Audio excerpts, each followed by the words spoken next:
Үземнең бу шигыремне әткәем һәм әнкәемә багышлыйм. Сагындыра бик нык әткәй, әнкәй. Ялгыз калсам уйлыйм аларны.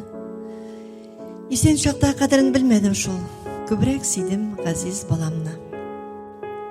Әткәемнең кырыслыгы кайчак шүрләтсә дә сабый чагымда бик үкнәм. Кайбер киңәшләрен тыңламадым яшьлек таңымда. Бәрелмәсә баш авыртмый диде. Мин инандым аның сүзенә. Дару агуы бит ул капма диде. Бу сүзендә алдым үземә. Авыл халкы аңа чыныккан дип кушамат та тагып өлгерде. Рәхәтләнеп, ыктасы куенып, яланаяк җәен ул йөрде. Әткәй әйткән һәр сүз йөрәгемдә канатлы сүз булып уелган. Кылган гамәлемдә, йөрәгемдә, хыялымда һәйкәл куелган. Әткәй, әнкәй кирәк иде миңа хәзер. Үзем әби булып җитсәм дә, битләремдә еллар боразнасы ятып, шуларса да чәчем чигәмдә.